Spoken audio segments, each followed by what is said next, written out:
বন্ধুরা, আমি এখন আছি লোকাল রোডে গলিতে, কুয়েতের গলিতে। এখানকার গলিতে কীভাবে ড্রাইভ করতে হয় তাই একটু দেখানোর চেষ্টা করছি।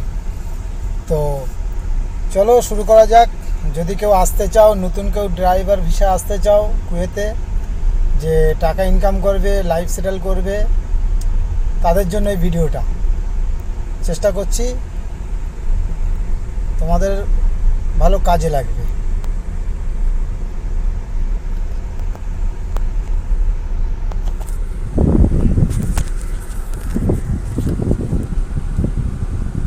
এই টোটাল গলিটা,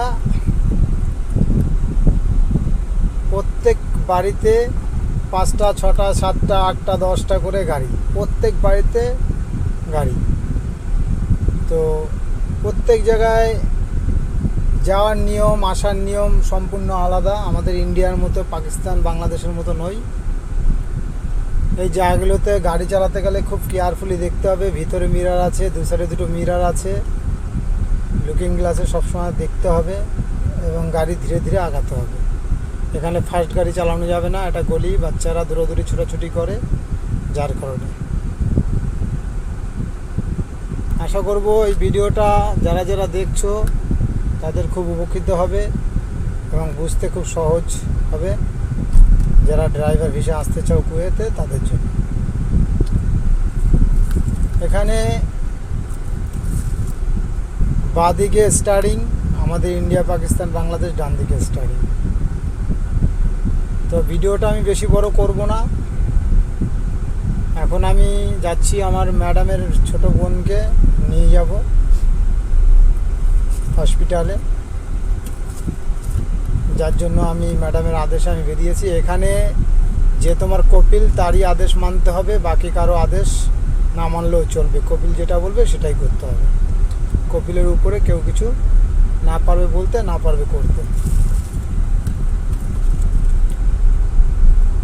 তো বন্ধুরা, তোমরা যারা এই ভিডিওটা দেখছো তারা সুন্দর করে বুঝে নাও, যাতে তোমাদের কোনো অসুবিধা না হয় এখানে আসার পরে। আমি আশা করব যে তোমাদের এই ভিডিওটা তোমাদের খুব কাজে লাগবে। এখানে যারা আসবে, প্রথমত তাদেরকে সিভিল আইডি বানাতে হবে কপিলের আইডি কার্ড দিয়ে। তারপরে এটা আমাদের দুয়ার, এটা দুয়ার বলা হয় আরবিতে। আমি দুয়ার ঘুরছি।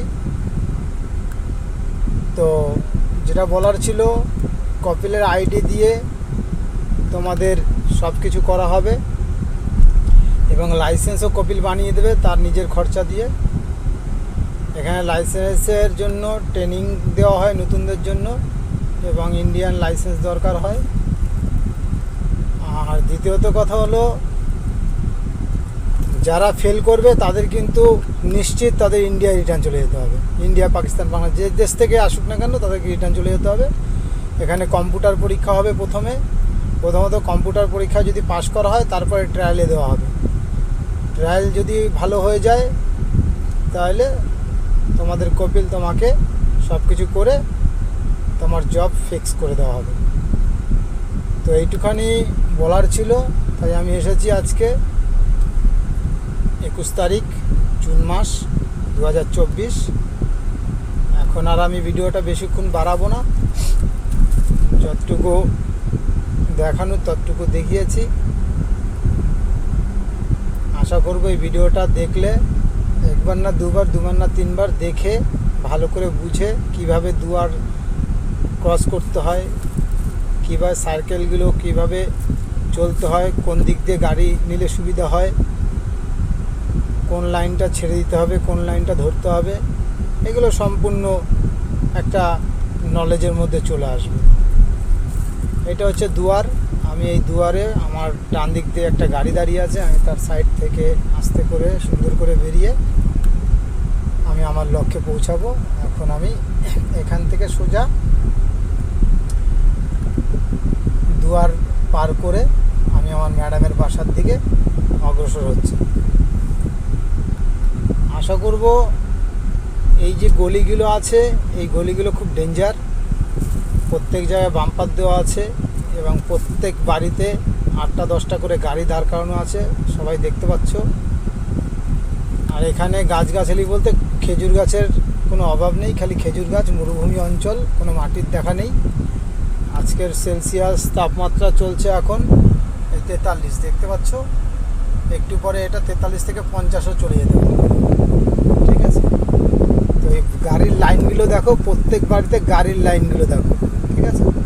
আর একটা দামি দামি গাড়ি, 2 কোটি 3 কোটি 5 কোটি, এমনকি 10-15 কোটি 150 কোটি টাকা দামেরও গাড়ি আছে। এমন এমন কুয়েতি আছে, এদের গাড়ির ভীষণ শখ। এরা গাড়ি একটা 2 মাসে 3 মাসেও চেঞ্জ করতে পারে, বা মাসে মাসেও চেঞ্জ করতে পারে। এদের কোনো ঠিক ঠিকানা নেই, মন চাইলো চেঞ্জ করে নিয়ে আসলো, ঠিক আছে। তো এখানে এইটার নাম হচ্ছে আবু ফাতিরা। আমি এখন আবু ফাতিরাতে আছি। এই আবু ফাতিরা থেকে এখন আমাকে যেতে হবে কুয়েত সিটিতে হসপিটালে। তো যাই হোক, ভিডিওটা তোমাদের জন্যই করা হয়েছে, একটু সময় নিয়ে করলাম ভিডিওটা, যাতে বুঝতে অসুবিধা না হয়। নতুন যারা আসার প্রিপারেশান নিয়েছে তাদের জন্য আশা করব ভিডিওটা তোমাদের কাজে লাগবে। দেখতে পাচ্ছ আমি নিজে স্টারিং, এক হাতে স্টারিং ধরেছি, এক হাতে মোবাইল ধরে আছি, ভিডিওটা করছি যাতে সুন্দরভাবে বুঝতে কোনো অসুবিধা না হয় আমাদের বন্ধুদের। চলো আজকের মতো এখানেই শেষ করছি আমার ভিডিও। আগামী ভিডিও যখন করব নতুন জায়গায় নতুন আইন নিয়ে কিভাবে কি করতে হয় আমি সেই সব জিনিস তুলে ধরবো।